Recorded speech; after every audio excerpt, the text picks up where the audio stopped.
And welcome. It's Take Two with Jerry and Debbie on the EWTN Global Catholic Radio Network.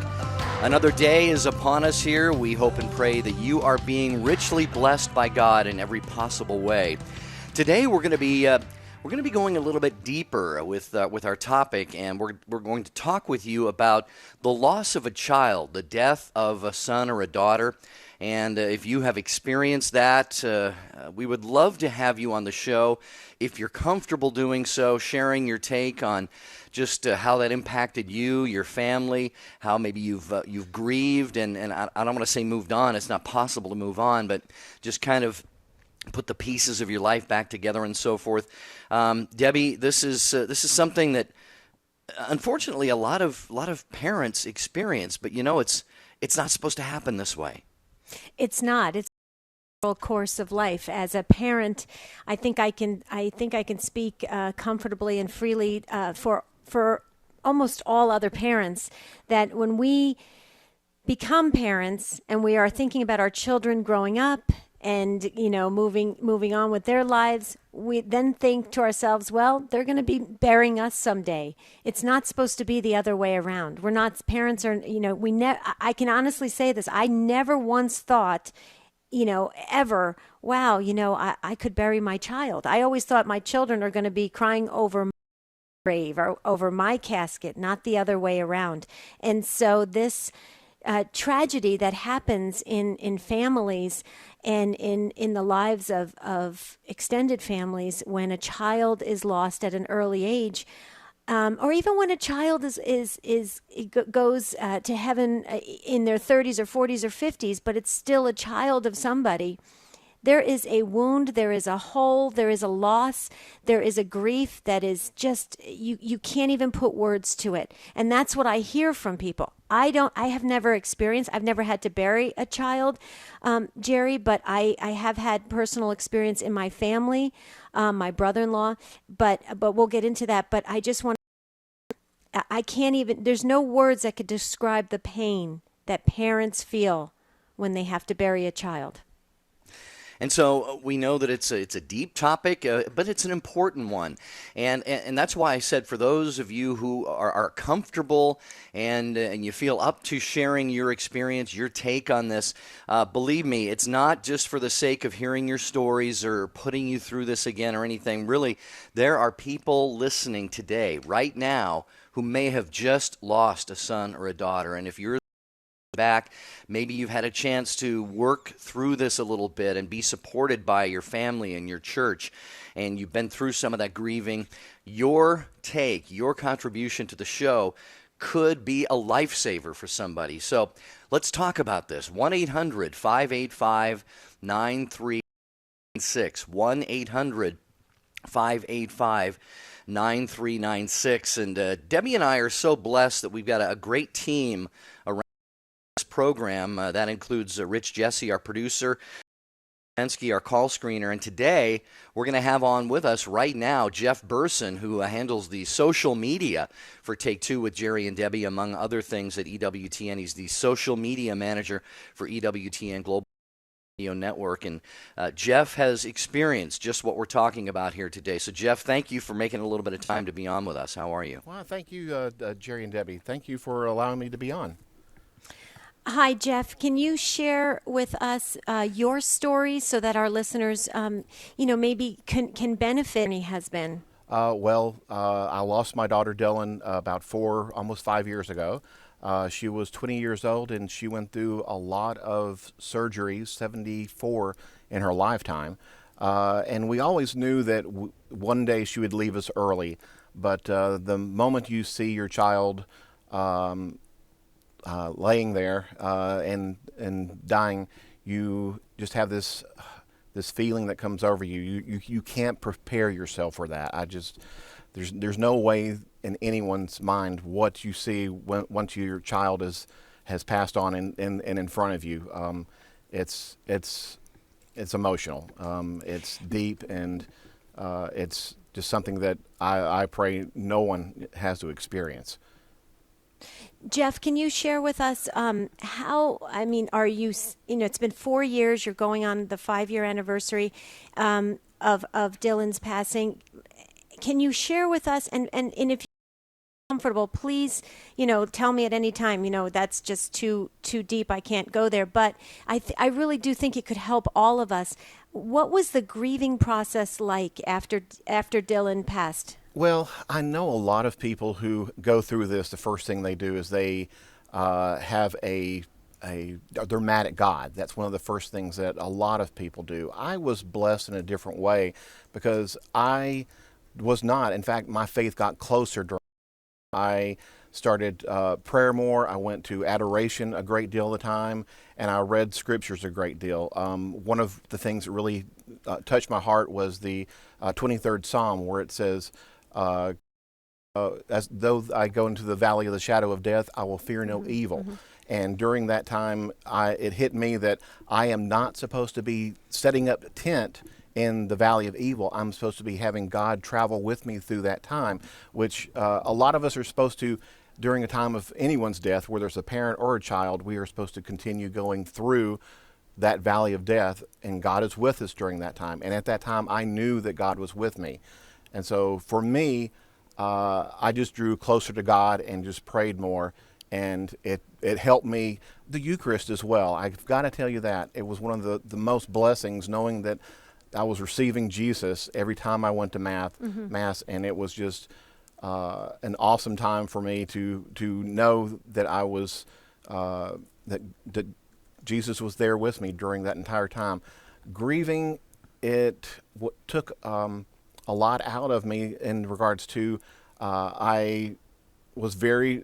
I think about my daughter all the time. Of course, during that time, you wanted to get through this time, but prayer, I guess that's the best thing I can say, Debbie, is you just continue praying, and that's what got me through my grieving process. This is Take Two with Jerry and Debbie on EWTN. We're talking about the loss of a child. Have you lost a child, had to lay one to rest? It's got to be. I don't have kids. Debbie has children but has never been through that, thank God. Jeff, who is with us, he is the social media manager at EWTN Radio, sharing his experience of losing his daughter nearly 5 years ago. Did you find yourself, dear listeners, if you went through this, maybe mad at God or perhaps ascribing blame? Spouses can sometimes blame each other, blame themselves. Sometimes marriages don't stay together when something like this happens. Was your faith shaken, or have you even let yourself grieve? This is so very important. 1-800-9396. And Jeff, it sounds like you were telling us yesterday that the death of your daughter was, of course, not sudden, but you had, it sounds like, quite a number of years to know that was coming. I don't know if that made it easier or if that just made for a longer pain process that you all went through. I don't know. Was any of that altered by knowing ahead of time that she was not going to be with you? No, Jerry, it was not. I assumed for many years, for all the surgeries she had, all the medical conditions, that it would be quick and there would be to go through. But no, once that time happened, it was still just the biggest shock. I don't care how much you prepare. You are still going to, it's your child. And once you have that child no longer, no matter how much you've prepared, no matter if it's been years and you have a terminally ill child or it's something sudden, that loss is something that got me through this time. Is a saying that I read, and that is a woman who loses her husband is called a widow. A man who loses his wife is called a widower. And a child who loses his parents is called an orphan. But a parent losing their child is so drastic that there is no word for that.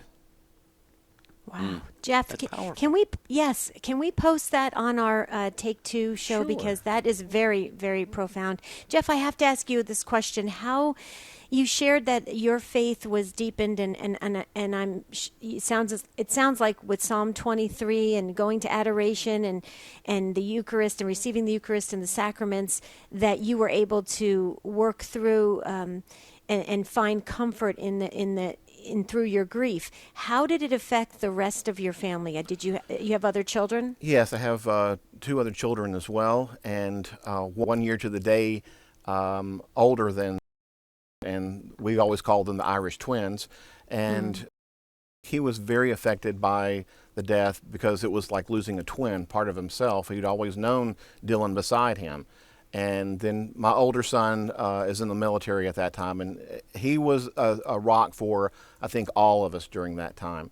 My wife at the time, unfortunately, when someone passes, a child passes, you go through a lot in your relationship, and a lot of marriages do not last after a time like this, and unfortunately mine was one of those.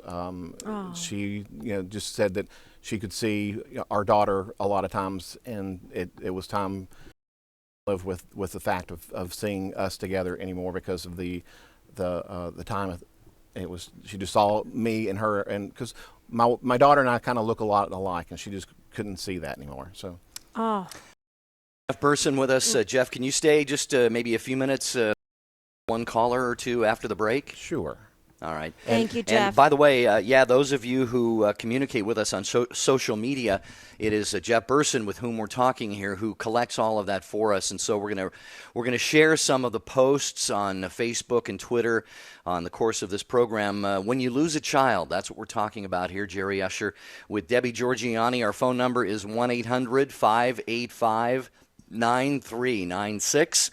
1-800-585-9396. We will go to the break right now, and we welcome your takes, your participation. Again, this is the kind of program where you could help thousands by sharing a little bit of your experience if you're comfortable doing so. We will start your phone calls on the other side of the break with Janine in Portland, Oregon, so please stay with us.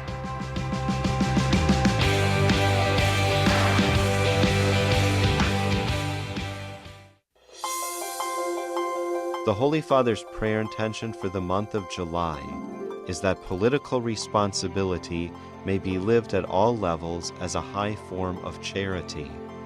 The mission intention is that amid social inequalities, Latin American Christians may bear witness to love for the poor and contribute to a more fraternal society.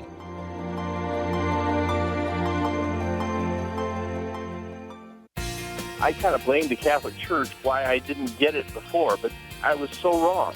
I've come to realize that it was through the 12 years of Catholic education that I recognized God when He came into my life. And I want to really encourage EWTN, that you guys make a lot of sense. EWTN's listener comment line. It's open now. Call 205-795-5773.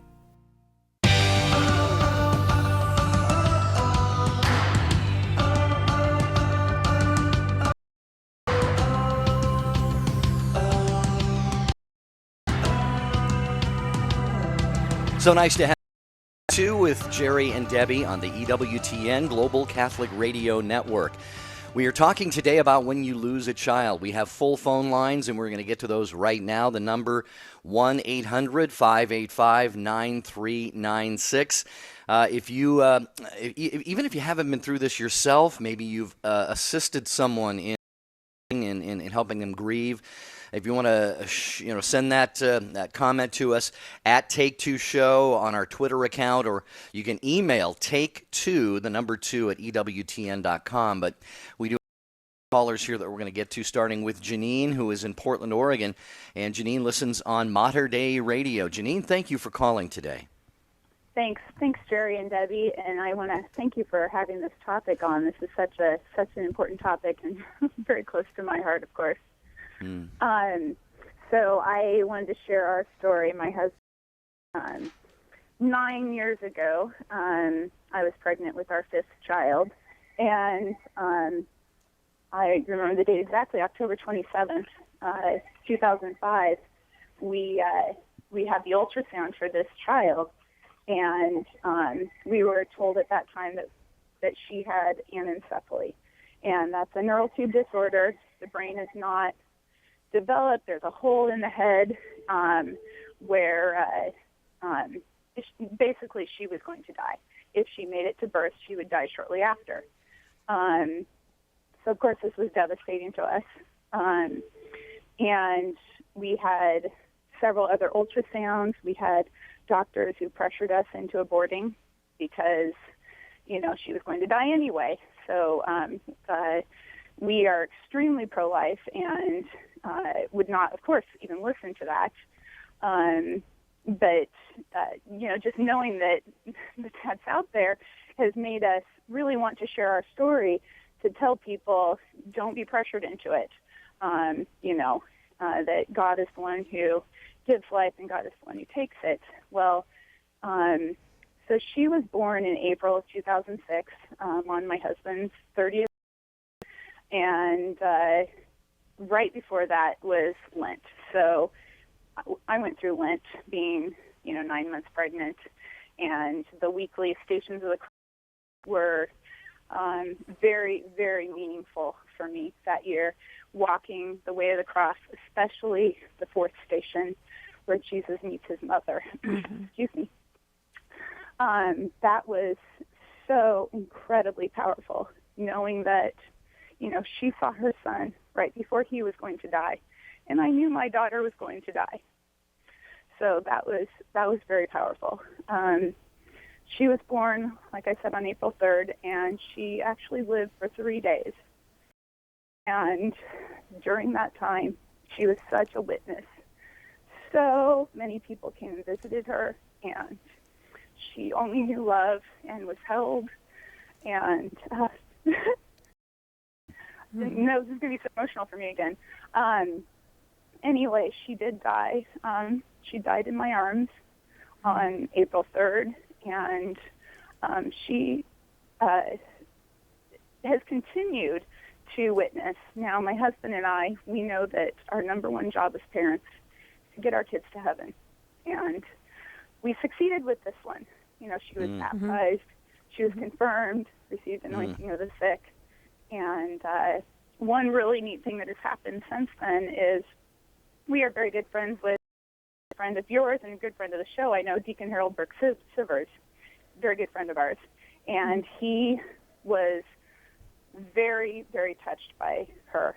He never met her, never saw her, but something about her and her story has touched him so deeply that in one of his programs for EWTN, he ends the half-hour program talking about her in his. So many people actually, without even knowing who she was, have heard about this story. And whenever we hear of someone who, is having a troubled pregnancy, we're able to help them. Minister, because we went through it, and the amount of love that has come forth from this situation is just amazing. Well, and Janine, I have to just ask you, well, first of all, can you share your daughter's name? Oh, absolutely. So we named her Angela Marie. Angela Marie. Our little angel in heaven. Okay, Angela Marie, and how beautiful is that? I look into immediately when you said that Angela lived for 3 days. I immediately thought of Christ, and then you shared with all of us about how you were journeying through Lent and how you grew very closely aligned with the Blessed Mother. So look, and then you named Angela after her middle name is after the Blessed Mother. I mean, you talk about Holy Spirit goosebumps, Janine. Thank you so very, very much for sharing your story, because you have impacted, I should say, Angela. With now you're communicating Angela's story. Souls, because now that is our job, to align ourselves with the Blessed Mother, to attach ourselves to the Blessed Mother, because she points us to her son, and your daughter did that so beautifully in 3 glorious days. Yeah, and I know Jeff Burson is still with us. Jeff, did you were probably moved by what Janine was sharing as well? Oh yes. It's very similar in many ways. With the loss, and I'm kind of speechless myself. So, Well, Janine, thank you for calling, and we know Take Two with Jerry and Debbie listeners, everybody prays for everyone else. That's what the show is about. So, Janine, we will have a lot of people praying for you, and it sounds like blessed you and your family in many, many ways, even through this loss. So thanks for sharing that with our listeners. We appreciate it. 1-800-585-9396, talking about when you lose a child. Cindy is in Iowa, listening on Iowa Catholic Radio. We go to Cindy next. Hello, Cindy. How are you? Hi, I'm fine. Good. How are you? Doing well. Okay. My story actually happened many years ago. I'm going on a 20-year anniversary here. And my daughter was born with some difficulties, and she had to have a heart catheterization done, and it did not go well. And so the doctor comes out, and he's like, "There's trouble. We have to take her into surgery." And he kept coming back out saying, "I don't think we can save her." And I said, "I'm not ready to let her go. You need to get her back out here to me so I can prepare myself." When they brought her out, she was already all swollen. You know, her organs had failed for the most part. And,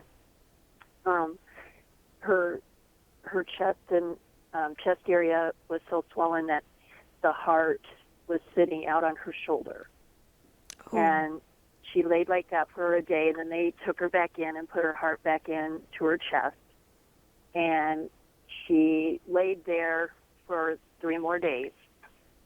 And finally had to do a brain scan just to see if there was any activity, because they couldn't take the oxygen off of her if there was brain activity. So we worked through that, and when that came back that there was no brain activity, Micah and my husband and I had to sign the paper to say it was okay to let her go, to turn off the machine. And at that point, I had 3 days. I knew the moment I saw her from surgery, she was never coming home. But at that point, I was done. I just was like, I can't do this anymore. And so I prayed to God. I said, "God, you have to do it. I can't." Mm-hmm. And I had that whole weight of those 4 days lifted from me. I'm not kidding. I don't know how or why it happened like that, but it did. And I was able to sign that sheet, and it was okay. Plenty of tears,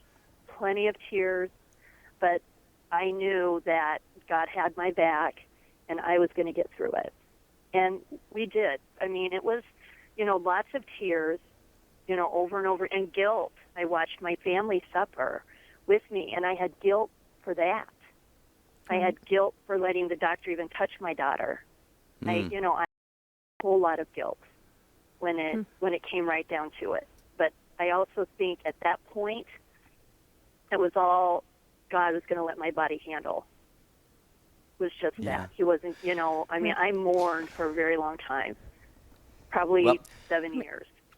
Cindy, and you raised so many points here. I've heard it said that tears actually are cleansing. They actually physically cleanse the body as well as, when that grief comes out. But Jeff Burson, I know you've got to go here in just a minute, but one thing that kind of caught my attention that Cindy said was that they had to let go, and because they knew, they were told by the doctors, and it became obvious that their child was not. With your own daughter, Jeff, and maybe you can address Cindy's point as well, the whole letting go.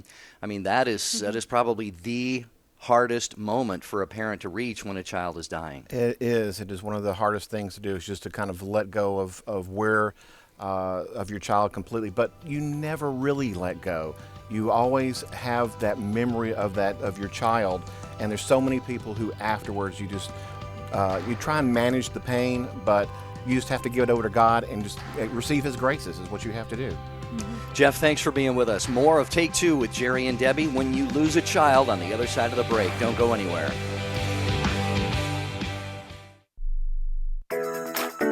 Get an insider's look at the latest information from EWTN. Sign up for Wings, EWTN's weekly email newsletter. Get the latest information about live events, special features, and guests. Connect with EWTN on YouTube, Facebook, and Twitter. Just go to EWTN.com and click on the Wings link to sign up. Don't miss a minute of all that's happening at EWTN. Get your wings today. Whether you're at home, at work, in the car, you can follow what he teaches 24 hours each day. We're EWTN Radio. And just to let you know, I'm a returning Catholic because of EWTN. Bless you guys and keep it up. And you're invited to visit our website too. Just log on to www.ewtn.com. That's www.ewtn.com.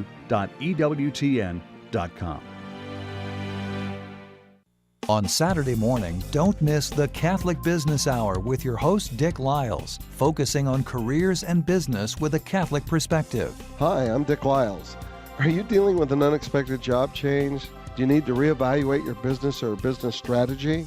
Maybe you don't know how to solve a problem at work or how to deal with a difficult colleague. Well, let's talk about it, all from a Catholic perspective. The Catholic Business Hour, Saturday mornings at 11 a.m. Eastern on EWTN Radio. Hi, I'm Kathy Sinnott, and I'm host of EWTN's Celtic Connections.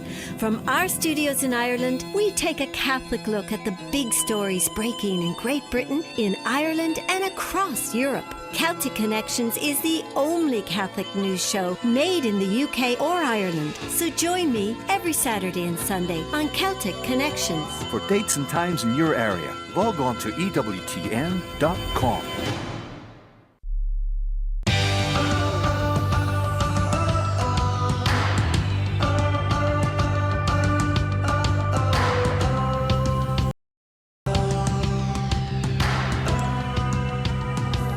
Thank you for staying with us, dear friends. This is Debbie Georgiani along here with Jerry Usher, and you're listening to Take Two with Jerry and Debbie, and we're talking very, very deep subject today, the loss of a child.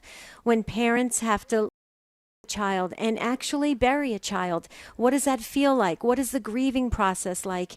You know, what is the pain like? What are the ramifications in the families and the friends and the neighbors around when a tragedy like this happens? We heard from Cindy in Iowa, and she shared her story about her daughter. And Cindy, before the break, you're probably still listening, but you're not on the call any longer. If you could please email back your daughter's name, because I have a book that I like to write names in, and I don't have your daughter's name. If you can do that or call back, we'd greatly appreciate it, Cindy. But thank you for sharing your story. Yeah, you can email take2@ewtn.com. We heard from Eric on Facebook. Eric says the loss of a child feels like a part of you is lost and it's hard to gain it back. And Diana on Facebook, the loss of a child never leaves you, but time does allow you to manage the pain. And if others of you have comments you'd like to share, your take, that is take2show.com, our website. You can email take2@ewtn.com. And our phone number, 1-800-585-9396. Back to your phone calls. Norma Jean is in Salem, Oregon. Mater Dei Radio. Norma Jean, we're glad that you called. How are you this morning? Yes, hi, Jerry. My April 1st was in 2009, was the loss of my son, who was 49 years old. We have a farm, and he bought a place next to our farm, so I saw him often, and he was a pilot for 5 years, so I got to fly with him a lot, and I had some wonderful times. But on the morning of April 1st, the neighbor called and she says, "Mary Lou needs you," my daughter-in-law. She said, "Come down." So my son Raymond and I went down there, and Mary Lou was crying. And it wasn't long before the police came, and he was killed in a plane crash that he was flying to work, his own plane. On Shahila Mountain, there was a sudden change in the weather, and he crashed and was killed. And so family started gathering, and I had to help my daughter-in-law and my two granddaughters, his son, his daughters, and so didn't leave much time for myself, which I'm glad for. And later that day, my son Michael and his wife, we drove up to the crash site, but they had cleared a lot of it away already. And he had crashed by a fountain, by a beautiful home on Mountain Home Road. Wow. So that means something to me too. Yes. But then in the night, I had a hard time sleeping, and my husband had bought a bust, olive wood bust, when we were in the Holy Land, and he died in 97. But anyway, that bust of the Blessed Mother meant a lot to me, and I wasn't able to sleep very well that night. So I got up and got the bust of the Blessed Mother and took her to bed with me and had some peace. How special. Yes. Yeah. And then I got up and went to adoration in the 7 o'clock Mass and got hugs. And Steve was wearing a miraculous medal, so Sister Juanita says, she'll take care of him. Oh, nice. Wow. Norma Jean, devotionals and our sacraments bring such great graces, like Jeff was sharing, but also great comfort. And it sounds like you leaned upon the devotionals and you took comfort, obviously, in knowing your son had a medal on. I just want to share one thing and then ask you a quick question. And in no way am I trying to compare at all with any type of grief or pain, because you're the mom of your son. But I see such similarities in your story as in my own family. My brother-in-law tragically died at 50 years old, 1 year older than your son, in April of 2009. So we share, and I have to tell you that even though my brother-in-law Doug was 50 years old, it was way too soon, way too soon. He had so much life to live and to give. So and he was a blessing to all of us in the family, and he was also a person that shared, he had a strong faith in God. But the one thing that's interesting about I really find about your story, first of all, what's your son's name, Norma Jean? Stephen. Okay. Is that a PH or a V? With a V. Yeah, Stephen with a V. Robert. Stephen Robert. Okay. And so share something for all of our listeners, Norma Jean. Your son was 49 years old, and share with us though the pain doesn't change. If right, am I correct? Even if it was right. Okay. It lessens a little. I noticed it took 2 weeks before my shoulders even relaxed a little, but there were spells at a time where I'd burst into tears when nobody was around, and but I still miss him very much and about him often. And one thing I do at Mass is during the part of the Mass where they pray for the deceased or the one, I always mention my husband's name, Steve's name, and my daughter-in-law's fathers that have died. So I feel very close to him at Mass. Well, absolutely, at the Eucharist. I mean, you're sharing in the same sacrifice together. That's when heaven and earth touch together. So absolutely. So that's the closest you are to your son and husband. And so, Norma Jean, you have imparted such an amazing story for all of us to learn from. And we just you and thank you, and we could hear your heart, and you obviously have such great strength and great love for your family. So God bless you, Norma Jean. Thank you for calling in. Great to hear from you, and we'll keep you and all of our listeners, especially those who have gone through this topic that we're talking about, the loss of a child. 1-800-585-9396. This is Take Two with Jerry and Debbie on EWTN. And John is driving through Illinois. John, we're going to welcome you next to the program. John, thanks for calling. Wait a minute. I have to do my normal routine. I know. Debbie's got to do her mother thing here, John. Yes. John, do you have your seatbelt on, and are you wearing a hands-free device? Or you have a hands-free device? John? Hello? Hello, John. There he is. Okay, so you got a hands-free device and you have your seatbelt on, right? I've got my hands-free device and I've got my seatbelt on. Yeah. Okay. Those are two things I won't drive without. Bless Praise you, God. John. Thank you. The reason that I have my seatbelt on is because I lost my son. He was 14 months old. That was on May 4th of 1978. And what had happened was my wife and I were divorced at the time, and she dropped the kids off at the babysitter's. They were loading up their kids to go to the lumberyard to buy wood to build a sandbox. And it was in a 1978 Bronco, and they had the back window down. Well, the babysitter had to go back inside the house, so her husband stayed in the car. She went in the house to get her purse. When she came back out, got in the vehicle, my son apparently had climbed over the seat into the cargo area and was climbing on the tailgate when they went to take off. And as they took off, he fell out, hit the bumper hitch, and, well, the rest is pretty much history. But 2 o'clock in the afternoon on May 4th, and he held on until almost 5 o'clock the next morning. And the thing was the doctor came out and asked if they wanted us to pull the plug. It was one of the hardest decisions I had ever had to make, and yet it was the easiest also, because he told us the situation that my son was in, and that if he lived through the night, he would be a vegetable the rest of his life. He wouldn't, he'd be able to breathe, and that'd be about it, And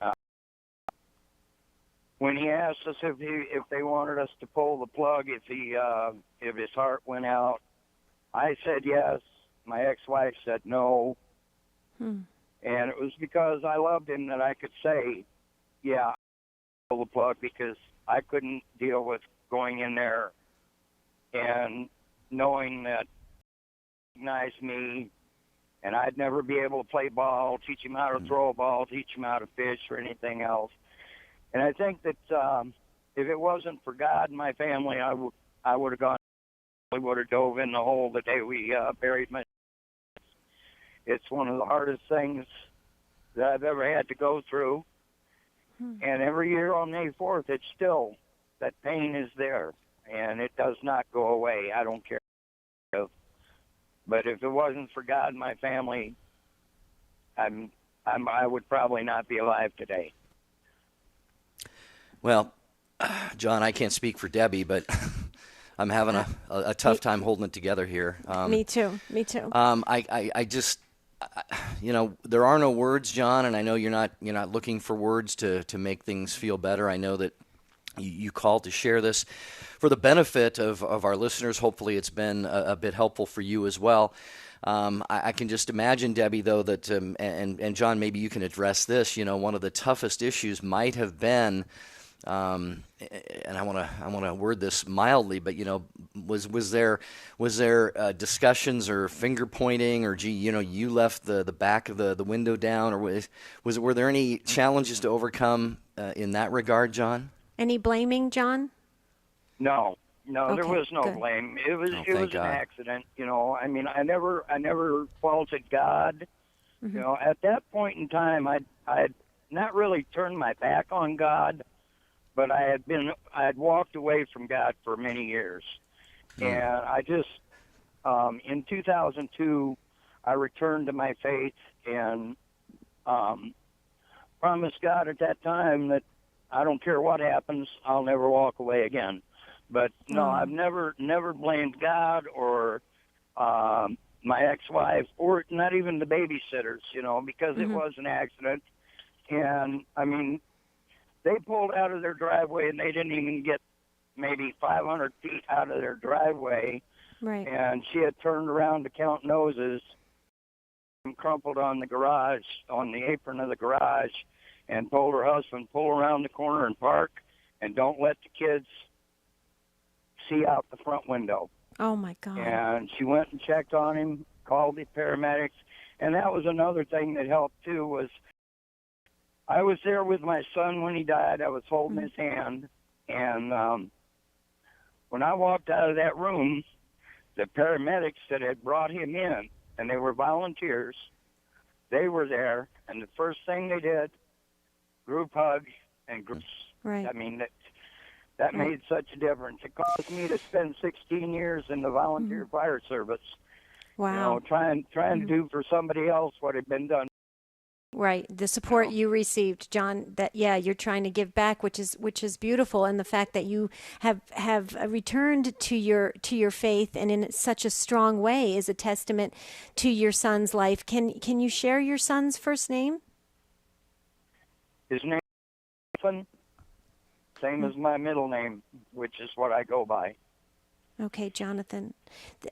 John, thank you so very much for your heart. Again, came through so loud and clear, and you can still hear the pain and hear the grief.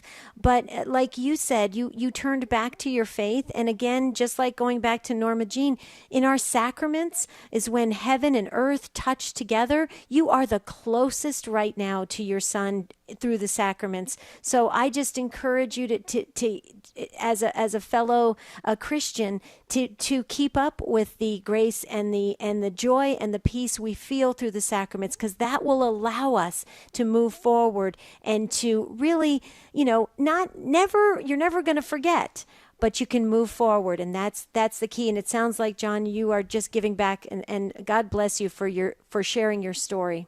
Yeah, and then moving forward, of course, is ultimately toward a reunion with those we love, whom we have lost. Thanks for having the courage to share that, brother, on the program today. Feel free to listen and definitely call the show anytime. As you can imagine, we've got a lot of great calls still to get to here, including Larry, who is in Grove City, Pennsylvania. Larry, thank you for calling. Take Two with Jerry and Debbie. Hi, good afternoon. Hi, Larry. Greetings. Calling about a little different story or take on this is 1987, when I was 21 years old. We lost my brother Donald when he was 17 in a car, and hopefully I can talk my way through this. I'm not sure. I'm trying to figure out while I was on hold why. I had a feeling yesterday to call about this, and I saw what my parents went through in their life, and at that moment I've never seen such pain, and I never care to see that again, frankly. But through it all, my parents never lost their faith, and they actually held us together as a family. I'm from a family of 4 brothers and 2 sisters, and it's hard to describe what I saw, and my pain was nothing compared to what I saw in my parents. That was the hardest thing for me as a son, to see that. But I guess I'd like to say is good can come from tragedy as well, because 2 things. God really revealed himself to me through my brother's death. And one way was kind of tying into yesterday's show about St. Anthony. I don't know why, but the day after he died, it was July 3rd. So on July 4th, I was sitting on his bed thinking about him, and something told me to go lift up his globe on his desk. So I did, and I started really rifling down through some books and notebooks and things he had, and I found a letter that my brother wrote to the family, basically saying he had a feeling he was going to die soon, that God gave him a feeling that he was not going to be around much longer. And he said goodbye to the whole family in this letter. And the last thing he said in his letter was, I'm happy right now, and thank God I'm a Christian. And wow. Well, yeah, Larry, can I jump in real quickly? Because I just want to say, Donald, I mean, what a great gift that God gave your brother, this premonition, if you will, that so that there wasn't any fear in his passing or anything like that. And so that was a gift that I think you found, because that could bring comfort. And just going back to your parents, I can totally relate to what you're saying. In fact, I could feel it right into the core of my being, because that's exactly what I saw happen with my husband's family, his mom and dad, on the death of my brother-in-law. They aged tremendously overnight. The grief was just, everybody grieves differently in a big family, and there's no timetable to grief. And everybody was just really hurting. And all of us around watching felt helpless. We were all grieving ourselves, but we felt helpless. There was nothing we can do. So what is the best do? It's the best thing we can do is hunker down into power of prayer and get close to God, because He is the one who's gonna like our former caller said, carry us in acts, and to just get us through this. And I just want to say thank you, Larry, for sharing your story, because you put you give us some really good thought on. This affects the whole entire family in different ways. And so thank you for sharing that. Yeah, and Larry, I don't know if you mentioned how long ago that has been. What year was that when that happened? 1987. 87. I was, 21 years old and heading down a very wrong path in my life. And kind of the good is this really woke me up and realized that, hey, I need to find God. He did a lot to help that along, as far as to bring me to Him and keep renew my faith. So, when it's so Christ-like. Christ died for all of us, and your brother's death may have been, at least in part, for your salvation. So it's a beautiful lining amidst what I'm sure was a very, very horrible tragedy. Larry, thank you for calling. We appreciate that so much. Take two with Jerry and Debbie, talking about the loss of a child. Becky is in Kansas. Becky, you are next on Take Two with Jerry and Debbie. Thank you for calling. Hi, Becky. Hi. You're on the air, Becky. Go ahead. Okay. My story is we lost our son. He was our only child. He was 22 at the time of his death. He died in a vehicle accident. He was hit by a semi when he was going to work. He died instantly. And it happens to be today his 5th anniversary of his death.